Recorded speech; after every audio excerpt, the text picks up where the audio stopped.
Stay focused and participate. Are we clear with our classroom rules, class? Yes, ma'am. Okay, and now I request everyone to please stand again because we're having our energizer.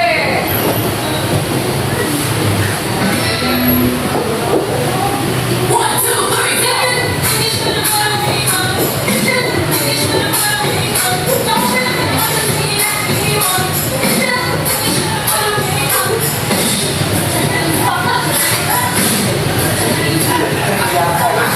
Okay, thank you for participating, class. Are you energized? Yes, ma'am.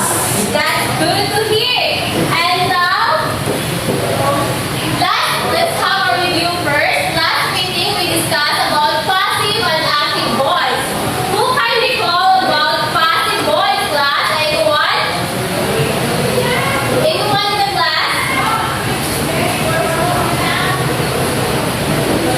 Miss Jessa? The passive voice. Yes. Passive voice is running over the instruction or in the subject receives the actor. Yes, that's correct. How about active voice, class? Anyone?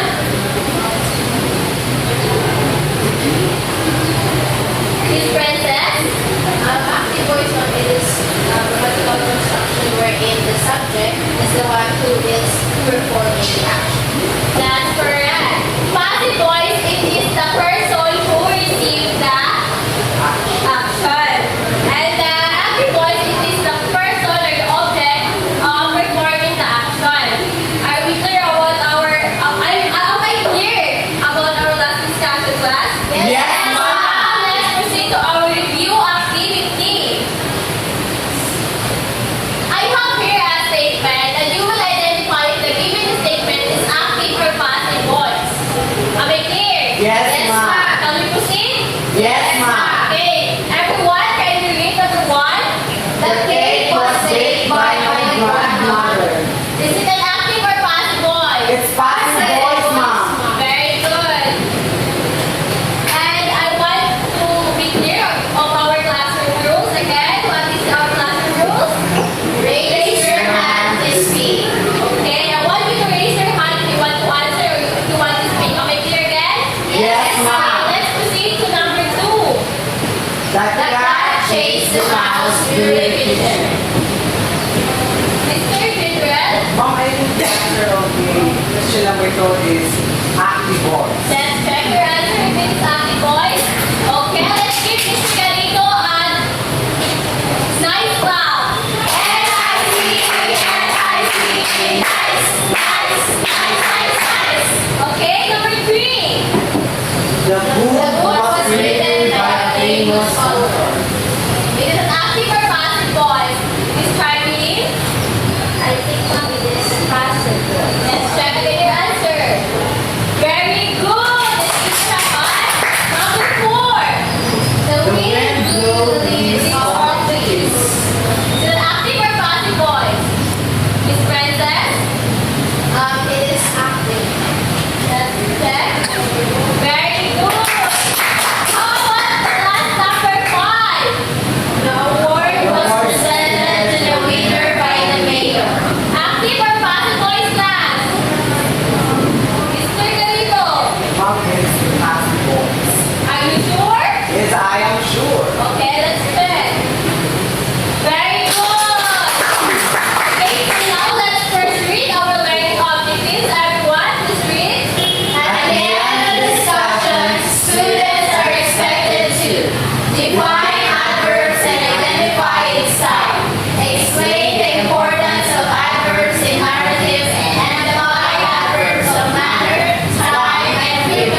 A, ma'am, a person who is rough, violent, often associated with immoral behavior. Then, we check your answer. Is correct? Yes, that's correct. Let's give Mr. Lisa a hand, please. So, based on the story, as you read, di ba? The father of Hak is a ruffian. He is violent or aggressive in his behavior, right? Yes. Number 2, indoctrinated. Mr. General. The answer is to teach someone to accept a set of beliefs and behavior. Let's check your answer if it is correct. That's right, Mr. David. How about number 3, skeptical class? Miss Trisha? I believe that skeptical means having doubts or reservation about something, questioning accepted ideas. Okay, let's check. Oh, you got it right, Miss Trisha. How about number 4? Miss Princess? I think the answer is letter B, relating to the non-innate or natural behavior rather than learned responses. Let's check if it's correct. You got it right. How about the last number? Moral dilemma. Oh, Miss Charlie. I think it is letter B, ma'am, the last letter, a situation in which a difficult choice must be made in two or more actions, each with ethical implications. Are you sure with your answer? You got it right, Miss Charlie. Let's give everyone a good clap. G-O-O-D, G-O-O-D. Good. Now, based on the story that you have read, according to law, who owns big? Anyone?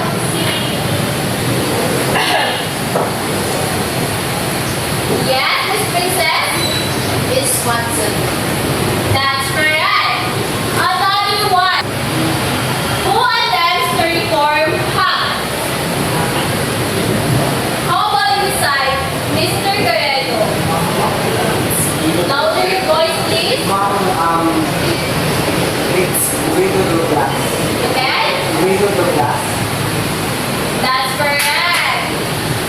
For the last question, why does HAC resist Douglas' attempt to reform him? The last question, who wants to answer? Any hand, any idea? Class. Yes?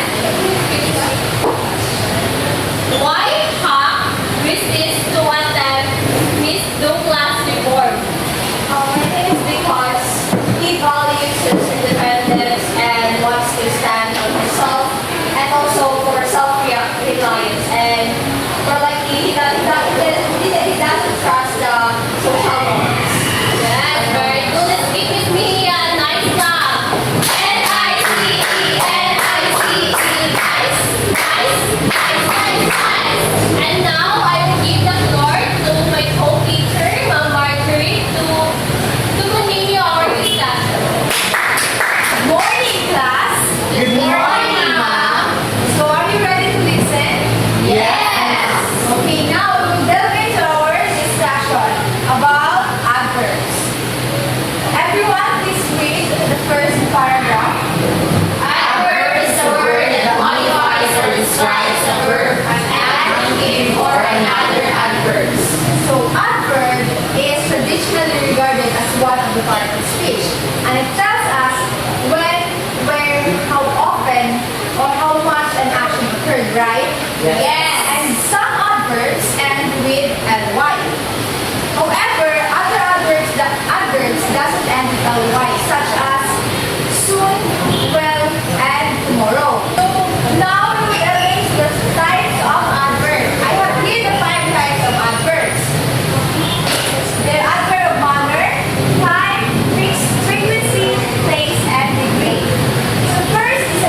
show how often something occurs. For example, here in adverb frequency, I exercise regularly. She rarely visits her hometown. So what do you think is the adverb of frequency in the given example? Regularly. Yes, regularly and rarely is the adverb of frequency. It tells us how often or how much an action occurred in a sentence. Next is adverb of place. This indicates where something happens. So adverb place tells us where an action occurred, where the action occurred in the sentence. So example, put the book over there.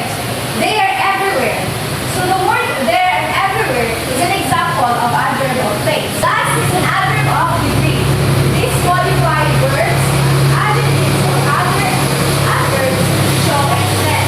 Example, he's extremely talented. She's slightly higher. So extremely and slightly word from given example is an example of adverb of degree. Tells us what degree something occurred in the sentence. Do you understand, class? Yes, Yes, ma'am. ma'am. Okay, do you have any questions about adverbs and types of adverbs? None, ma'am. None, are you sure? Yes, ma'am. Okay, so now let's proceed to the importance of adverbs in narration. In narration, adverbs play a crucial role in providing additional detail, enhancing descriptions and influencing how readers perceive actions and emotions. So the presence of adverbs in narration helps to create a more vivid and engaging narrative. Yes, adverb is important in narration as they enrich the text by providing additional details as what is said in the text, and also provide a clarity. Adverbs provide clarity in narration, and also adverb is important in narratives because this tells us or this describes when, how, or how much an action is done that is using for the verb. So do you have any questions about the importance of adverbs in narration? None, ma'am. Do you understand, Mr. Rigo? Yes. What about you, Mr. Dexter? Okay. So now that you all understand about our topic, I have two questions. What is an adverb? Again, who has an idea what is an adverb based on our discussion? Anyone? Mr. Dixon, can I hear your voice? What is an adverb? Adverb is a medium to help describe something. Yes, exactly. Thank you, Mr. Jackson. So adverbs provide a context in a sentence. Like what Mr. Jackson said, it describes when, or it tells us how an action occurred in a sentence. So another question. Why are adverbs important in adding detail and context in narratives? And Miss Risha. We utilization of adverbs in a narrative, we can create a more clear, organized ideas about certain topics. And also, with the presence of adverbs, it helps us create a more vivid and engaging narrative. Yes, very good, Miss Risha. Yes, it is because as what Miss Mihia said, it gives meaning or it provides additional detail, right? So now we will have an activity. Since you all understand about our topic, we will have an activity. I will group you into two. So since you are divided, I will group you into nine. Ha?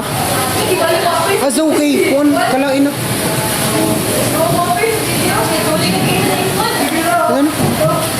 So I will group you into two. So this table serves as a group one, and this table will be the group two. Do you understand, class? Yes,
point is adverb of manner also.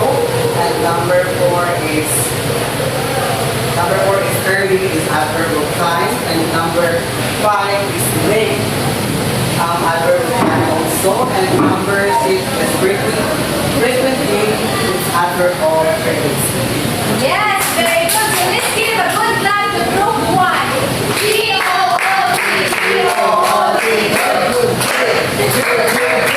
So since you got all the correct answer, because you really understand our topic, right?